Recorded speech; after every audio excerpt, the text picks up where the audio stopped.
Welcome back to another episode of Rock Boys Football. Mike Norvell, Florida State, been very busy over the last couple of weeks as it pertains to the transfer portal. And Dill, we've broken down the commitments as they've come in. We haven't really taken time to take a step back and take a look at this transfer portal class as a whole. That's what I want to do right now. Two different things. One, slap a transfer portal grade. And I think secondly, and the thing I have a little bit more fun with, and that is class superlatives. Talk about the transfer that's going to have the highest impact. We're going to talk about the sleeper, the guy that, hey, not a lot of people talked about when he committed, but a guy we think can have a big impact, and a couple other ones that we want to give out as well. Before we get into it, as always, one, to the Florida State fans, can't thank you guys enough. It's been a very fun and busy last couple of weeks, breaking down the commitments. A lot of the Florida State fans have been tuning in to see what we have to say.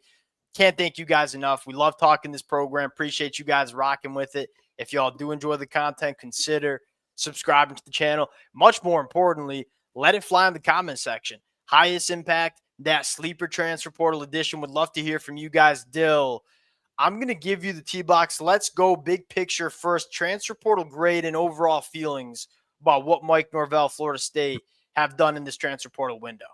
Yeah, I think they've done pretty close to as good as you can. So probably something like an A-. And I think the big thing that stands out to me is getting guys who are a little bit more proven players. Because right now where Florida State's kind of at, and this feels like a multi-year rebuild. Like I don't think they had really a great opportunity to put themselves in like national title. Yeah, I agree with that. Sorry to interrupt you, but I do agree where it's like, look, this was a team that really played poorly in 2024, just did not have a good roster. They missed on a lot of evaluations at the high school and transfer portal ranks.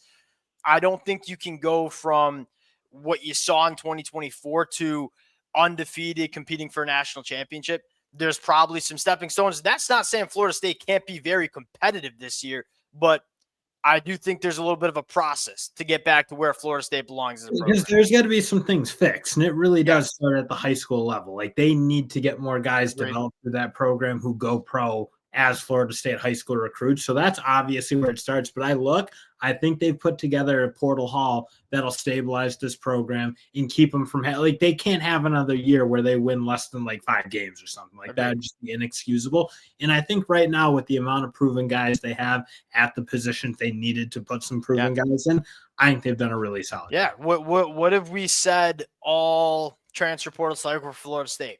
I ain't no baseball guy, but hit your singles. Don't go swinging for the fences on guys that are unproven but could hit for you.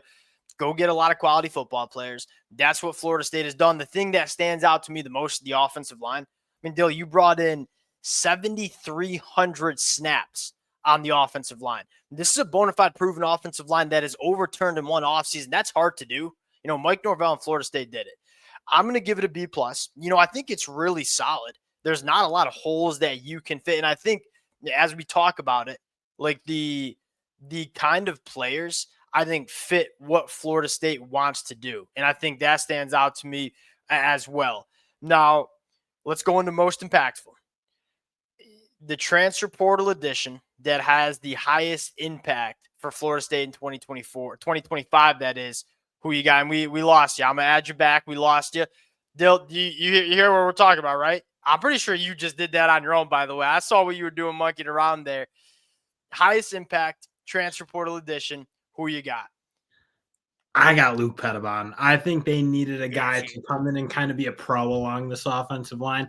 And you just haven't had it. Like you didn't have any stability there. I look at what he kind of did at Wake Forest, just very in control of that offensive line.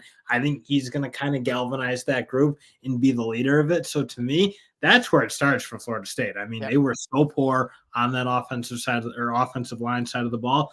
I look at bringing in a veteran like that, really, really high quality piece. And they brought some other guys in for sure, but I think he's kind of going to be the leader of that group. And if they're going to be as successful as they need to be, probably, he's going to have a huge part. Yeah, and he's a really smart center, and he's the glue here. And that having a really smart veteran center when you're ushering in probably going to be 4 new starting offense, maybe 5 new starting offensive linemen, that's really dang important.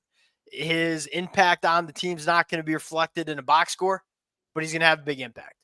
I'm going to go with Squirrel White. for a couple of different reasons. And I think there's some Florida State fans that would take Deuce Robinson, and I wouldn't push back there. Like, there's a very real chance Deuce Robinson is the guy for Florida State, especially with how he's been developing.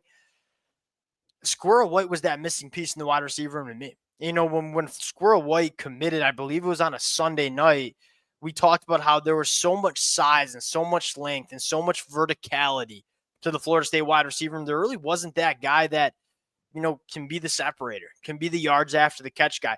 Now, I think what's unique about Squirrel White is he has the chance to impact vertically. I mean, he's a guy that goes sub 11 in the 100-meter coming out of high school, but he also gives you that, hey, it's 3rd and 5. We need someone to go create some separation, move the chains. Squirrel White can also do that. The multi-dimensions that he brings to this Florida State offense, that's what fires me up about him the most. Still, we're going to go to the sleeper. This is probably my favorite one. I'll put you on the tee box first. Who's the sleeper here?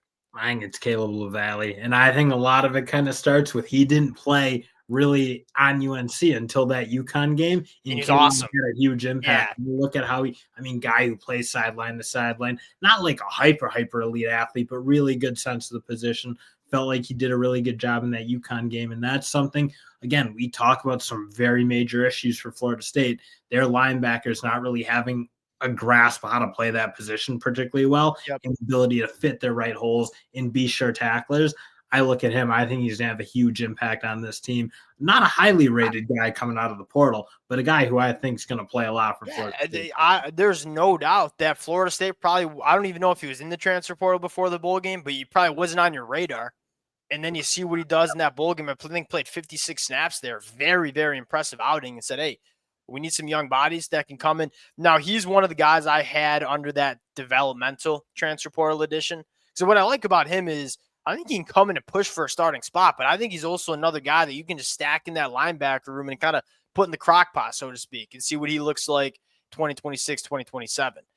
My sleeper, I'm going to go down to Coastal Carolina, Demonte Diggs. Now, the Florida State fans that listened when we broke down this commitment, I said, one, perfect fit in the Tony White defense, a guy that can play multiple positions on the defensive line. Number 2, so good against the run, even though I think he was playing out of position at Coastal. He was playing a lot of 3-tech.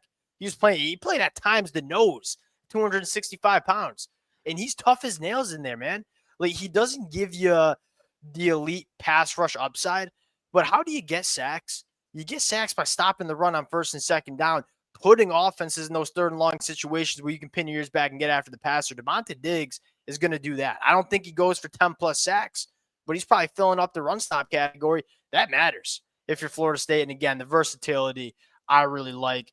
Biggest need that was satisfied. I think this one, I'll probably start, pretty obvious, the offensive line. And I just gave it to all 4 of them that they brought in. When you bring in, every single guy they brought in is a multi-year starter. That is so hard to do. And all of them at the Power 4 level, I believe.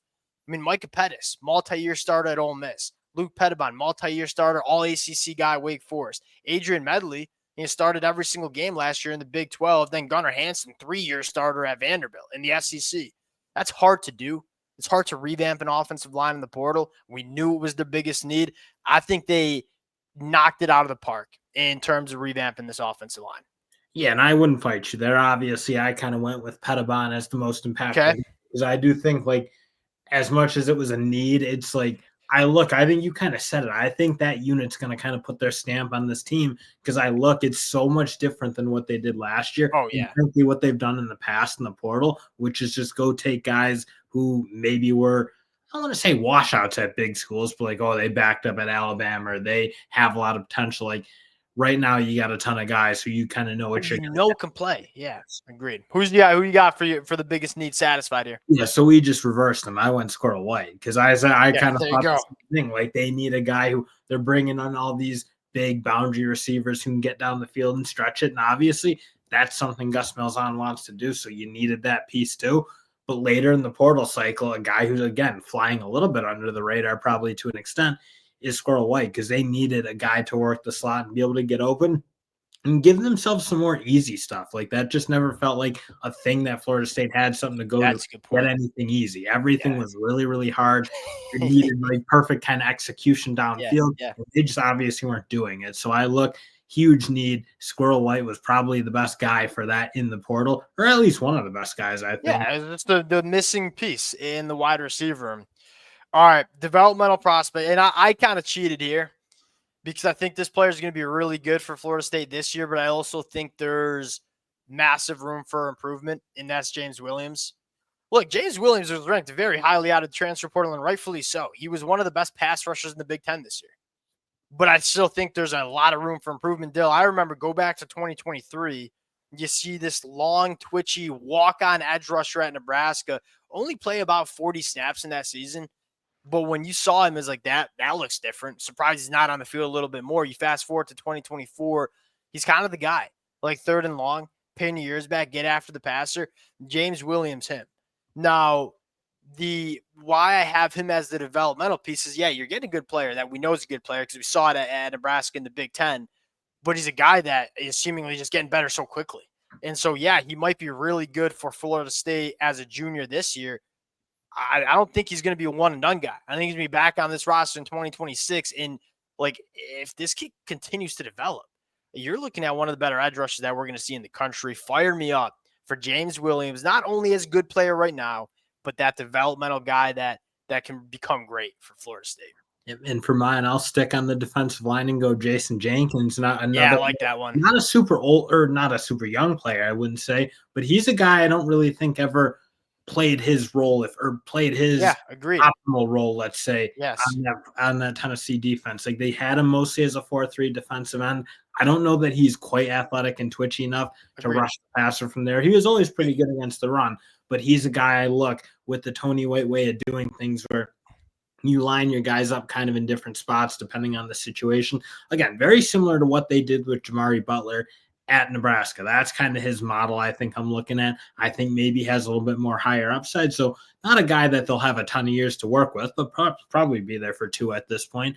I think a guy that you get him in the right role can be really, really good. I think the right role is obvious. That's put some weight on this cat and put him on the inside. Right. I mean, he's 6'6", 281, carries 280 exceptionally well. There's plenty of frame to get him up to 310 in his length. And then you combine that with, he's good, a great athlete for 280 pounds. He's just not an elite athlete as an edge rusher. Well, he'll be an elite athlete as an interior defensive lineman and then has that length, has the play strength to play inside. I would really like to see him make that transition to the inside. But again, a guy that can be a heavy-handed run defender on the edge on first and second down. I think that's another one of those, hey, pretty dang solid football player. We know it's a solid football player. I think the sky's the limit with him in this Tony White defensive front that he's going to get super creative with. Because again, I like that one as well. The passer really well, I felt like, on the inside in the sparing reps and played the run pretty well on the outside. They just didn't feel like they had a great positional fit down for him. Like it. All right.